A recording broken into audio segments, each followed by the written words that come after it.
एक तरफ अमेरिका ने ऐलान किया कि ईरान के जो नेता हैं वो घुटने टेक चुके हैं और बातचीत करना चाहते हैं डोनाल्ड ट्रंप के साथ। वो बात अलग है कि अमेरिका की खुद की जनता को भरोसा है कि ईरान ऐसा नहीं कर रहा, लेकिन फिलहाल अब एक नई एडवाइजरी जारी की गई। गीदड़ भपकी कही जाए या कुछ भी है, क्या वाकई ईरान और अमेरिका के बीच संघर्ष होने जा रहा है? वजह क्या है? एक तरफ ट्रंप कहते हैं अपने देश यानी ईरान के अंदर प्रदर्शनकारियों से ऐसे सख्ती से ना निपटो वरना अमेरिका देख लेगा। ईरान नहीं मान रहा, वो प्रदर्शनकारियों के साथ वही सलूक कर रहा है जो कोई भी देश अपने देश विरोधी लोगों के साथ करता है। अब ऐसे में दावा किया जा रहा है कि अमेरिका की तरफ से एडवाइजरी जारी की गई, अगर ईरान में कोई भी अमेरिकन है तो फौरन ही ईरान को छोड़ दे। तो क्या अमेरिका ईरान पर हमला करेगा? लेकिन उस हमले से पहले क्या उसे अपने देश के अंदर चल रहे प्रदर्शन और गृह युद्ध पर ध्यान नहीं देना चाहिए? उसकी ताजा तस्वीरें आपको दिखाऊंगा। कहां प्रदर्शन हो रहे थे और कैसे वहां पर एक ट्रक घुसाया और उसके बाद अफरा तफरी मची। यही नहीं, दिखाऊंगा आपको यह भी, चूंकि मसला खुलकर आ गया है कि इसके पीछे इजराइल का हाथ भी है, जिसने भी थोड़ी देर पहले मैंने वीडियो खबर दिखाई थी कि उसमें बताया गया कि इजराइल की मीडिया माफी मांग रही है कि उन्होंने गलत खबर चलाई थी ईरान को लेकर। अब उसी इजराइल के अंदर भीषण प्रदर्शन हो रहा है। नेतन्याहू का सीधे सीधे इस्तीफा क्यों मांगा जा रहा है, वजह क्या है, वो भी आपको दिखाऊंगा। और उसका खींच कैसे इजराइल लेबनान पर निकाल रहा है वो भी देखिएगा। और एक जगह के राष्ट्रपति तो हैं ही डोनाल्ड ट्रंप, लेकिन एक और देश के कार्यवाहक राष्ट्रपति के तौर पर खुद का ही ऐलान कर दिया कि मैं ही हूं कार्यवाहक राष्ट्रपति, जिसके खिलाफ उस देश की जनता सड़क पर उतर आई है। नमस्कार, मैं हूं प्राज्वल गौतम और आप देख रहे हैं the live TV. The live TV, सच सबसे आगे। सबसे पहले शुरुआत ईरान को लेकर अमेरिका की नई एडवाइजरी और चेतावनी। यूएस स्टेट डिपार्टमेंट ने ईरान में मौजूद अपने नागरिकों को देश छोड़ने या सुरक्षित स्थानों पर शरण लेने की सलाह दी है। यह एडवाइजरी जारी की जा रही है। खबर यह निकल कर आ रही है, बार बार चर्चा चल रही है अभी कि अमेरिका ईरान पर हमला कर सकता है, जबकि ईरान ने कहा अगर करोगे तो इसका खामियाजा किसी और को नहीं बल्कि भुगतना पड़ेगा इजराइल को। उन्होंने 500 खैबर मिसाइलें तैनात करके मारने का, जी हां, इजराइल पर दागने का ऐलान कर दिया है। कह दिया है कि अगर अमेरिका ने गलती से भी ईरान पर बारूद की एक कण भी फेंकी तो उसका खामियाजा इजराइल को भुगतना पड़ेगा। 500 खैबर मिसाइल है, जी हां, वो खैबर मिसाइल है जिसकी तस्वीरें हमने 12 दिन ईरान और इजराइल के बीच संघर्ष में देखी थी, जो आसमान में अलग तरीके से चलती थी। याद है पहले शुरुआत में पुराने हथियारों का इस्तेमाल किया, पुरानी मिसाइल का, फिर तीसरे चौथे दिन तक ईरान ने अपने सबसे खूंखार हथियारों का इस्तेमाल इजराइल पर किया था। उसमें से एक थी जिसमें वो नीचे आते आते कई हिस्सों में पड़ जाती थी और इंटरसेप्ट नहीं हो पाती थी और वाकई हालात बिगाड़ दिए थे इजराइल के।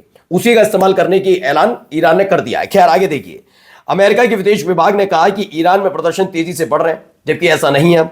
सुरक्षा सख्त है, सड़कें बंद है, सार्वजनिक परिवहन बाधित है और इंटरनेट ब्लॉक जारी है। कई एयरलाइंस ने ईरान से आने जाने वाली उड़ानें सीमित या रद्द कर दी हैं।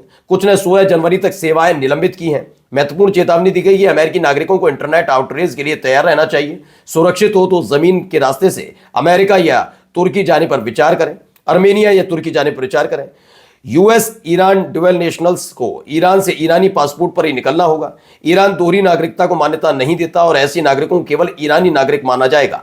अमेरिकी नागरिकों को पूछताछ, गिरफ्तारी, हिरासत का गंभीर खतरा बताया गया है। अमेरिकी पासपोर्ट दिखाना या अमेरिका से संबंध जताना भी हिरासत का कारण बन सकता है। यह अमेरिका घबराया हुआ है, हर तरीके से अमेरिका घबराया हुआ है, क्योंकि उसकी पोल खुल गई है कि ईरान के अंदर उसने कैसे साजिश रची थी। उसकी पोल खुलने के बाद वो घबराया हुआ है, क्योंकि वहां प्रदर्शनकारियों से, दंगाइयों से सख्ती से निपट रही है ईरान की सरकार। अब डर लग रहा है कि कहीं इसी चीज के बीच अमेरिकी नागरिक भी हत्थे ना चढ़ जाए जिनके पास पासपोर्ट है, क्योंकि उनमें से एजेंट भी ढूंढ रहे हैं ना।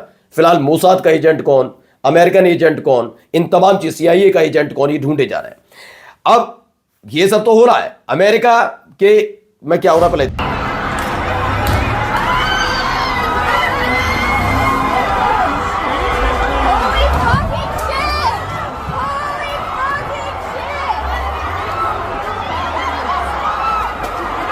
तो यहां एक वीडियो भी निकल कर आई सामने, देखिए।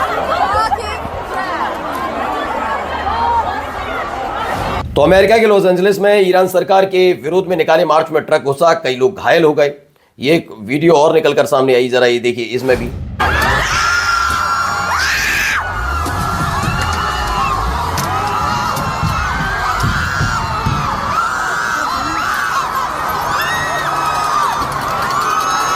तो लॉस एंजलिस कैलिफोर्निया में ईरानी विरोध प्रदर्शन के दौरान एक व्यक्ति ने यू हॉल ट्रक से लोगों को टक्कर मार दी, जिससे कई लोगों की मौत हो गई। ये स्थानीय रिपोर्ट निकलकर सामने आई है। मैं इसीलिए कह रहा हूं कि ईरान में जो कुछ हुआ उसका असर अब पूरी दुनिया में देखने को मिल रहा है। वहीं देखिए यहां पर एक और विरोध प्रदर्शन, ये ईरान का नहीं है लेकिन देखते चलिए।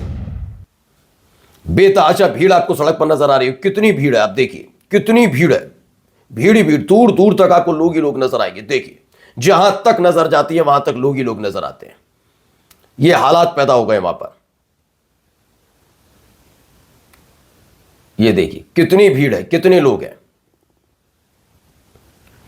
तो ईरान प्रोटेस्ट की चिंता करने वाले ट्रंप को अपना घर भी देख लेना चाहिए। मधुरेंद्र लिखते हैं बिल्कुल सही हुई है। न्यूयॉर्क सिटी में आईसीई के खिलाफ बड़े पैमाने पर हो रहा प्रदर्शन है। अंतर सिर्फ इतना है कि यह शांतिपूर्ण तरीके से हो रहा है। आईसीई वाली खबर हमने आपको दिखाई थी कि आईसीई जो स्पेशल पुलिस के तौर पर जानी जाती है, उसने किस तरह से एक महिला पर गोली चला दी थी और ताबड़तोड़ 3 गोलियां चलाई थी, जिसमें महिला की मौत हो गई थी। उसके बाद लोगों को सब फूट पड़ा है। ये देखिए पूरी रोड जैम है डोनाल्ड ट्रंप के खिलाफ। ये डोनाल्ड ट्रंप के खिलाफ भी है। ये देखिए कितना बेतहाशा अमेरिकन सड़क पर उतर आया है और उसने अमेरिकन ने सीधे सीधे डोनाल्ड ट्रंप के खिलाफ मोर्चा खोल दिया है। और भी तस्वीरें देखिए, एपी की एक खबर देखिए, जो तस्वीर जिसमें हाथ में बैनर पोस्टर लेकर डोनाल्ड ट्रंप की सरकार के खिलाफ प्रदर्शन हो रहा है। अलग अलग तरीके से बैनर, पोस्टर, होर्डिंग, पैम्फलेट जो मिला उसको लेकर आए हैं और इस तरीके से विरोध प्रदर्शन की अलग अलग तस्वीरें भी निकलकर अमेरिका सामने आ रही है। यानी अमेरिका में इस समय अस्त व्यस्त स्थिति बनी हुई है। डोनाल्ड ट्रंप के खिलाफ ही प्रदर्शन हो रहा है। तो वहीं दूसरी तरफ यहां पर भी देखिए यहां क्या हो रहा है। अब यहां हरकत है देखिए इजराइल की।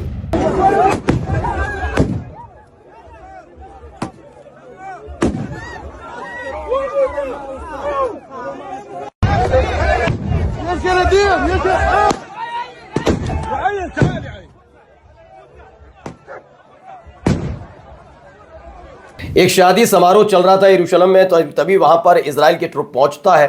वहां गाड़ियों में तोड़फोड़ की जाती है।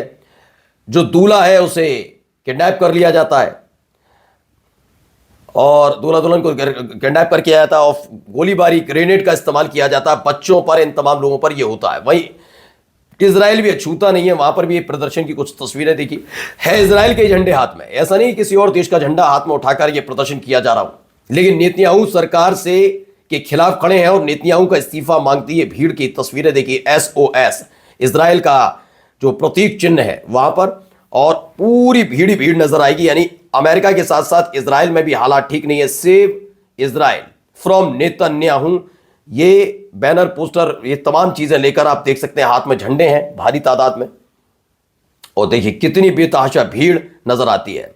साइलेंस की खबर है कि Netanyahu, your people are in the street not to salute you but to send you off. तुम्हें सलाम करने के लिए नहीं बल्कि तुम्हें उठाकर फेंकने के लिए, नेतन्याहू को फेंकने के लिए जनता अब सड़क पर उतर आई है। यह भी वीडियो देखिए। तो झंडे लहराए जा रहे हैं। अलग अलग शहर इजराइल के कुछ इसी तरीके से नजर आ रहे हैं जहां पर बेतहाशा भीड़ नजर आ रही है। और इस भीड़ के बीच में नेतन्याहू के इस्तीफे की ही खबर है कि नेतन्याहू को इस्तीफा देना होगा। कह दिया है नेतन्याहू को इस्तीफा देना होगा। इसी तरह की खबरें निकल कर सामने आ रही है। वहां से लोग सड़क पर उतरे हैं। यूएस और इजरायली सिटीजन तेल अवीव में प्रोटेस्ट कर रहे हैं और उन्होंने नेतन्याहू का इस्तीफा मांगा है। अब खींच कहीं तो निकलेगी। तो कहानी काली जा रही, जरा यहां देखिए।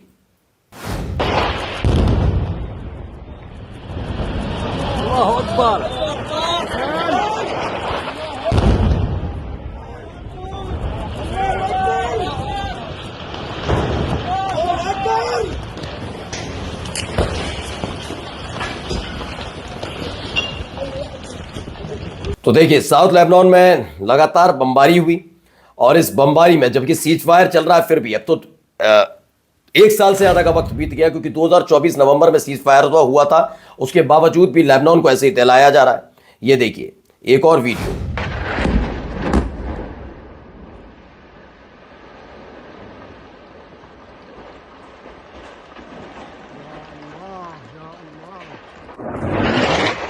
ये देखिए एक के बाद एक हमले, लेबनान से निकली हुई ये तस्वीर है। चलिए अगली खबर आपको दिखाता हूं। हुआ क्या, डोनाल्ड ट्रंप साहब ने खुद को ही एक्टिंग प्रेसिडेंट ऑफ वेनेजुएला जबरदस्ती जनवरी 2026 में, वेनेजुएला के प्रेसिडेंट निकोलस मादुरो हैं और उनकी पत्नी का अपहरण करने वाले अमेरिकी प्रेसिडेंट ट्रंप ने अब खुद को वेनेजुएला का एक्टिंग प्रेसिडेंट घोषित कर लिया है। खुद कह दिया कि मैं ही प्रेसिडेंट हूं। और इन सब के बीच लगातार लोग हंस भी रहे हैं इस बात को लेकर, क्योंकि वेनेजुएला की जनता क्या चाहती है वो सबसे जरूरी है। ऐसा थोड़ी ना कि मुंह उठाया कहीं पर भी आप घुस जाए और करें। जरा ये देखिए, ये वेनेजुएला से निकली तस्वीर है।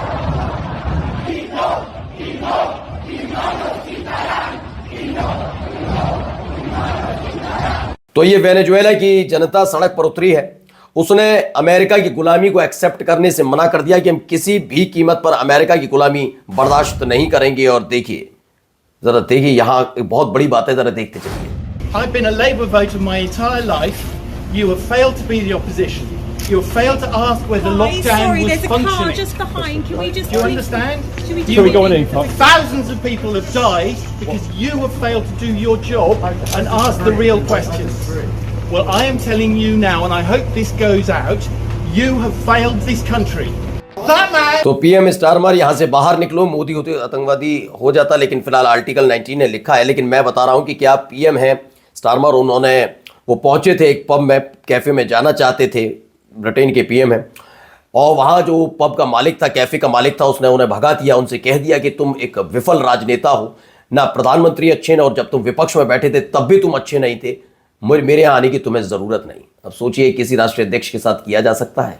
कौन कौन से ऐसे देश हैं जहां पर ऐसा हो सकता है, और कौन कौन से ऐसे देश हैं जहां पर जनता अगर अपने राजनेता को कह दे कि तुम एक विफल राजनेता हो तो वो बहुत बड़ा राष्ट्रद्रोही घोषित हो जाता है। नमस्कार। द लाइव टीवी, सच सबसे आगे।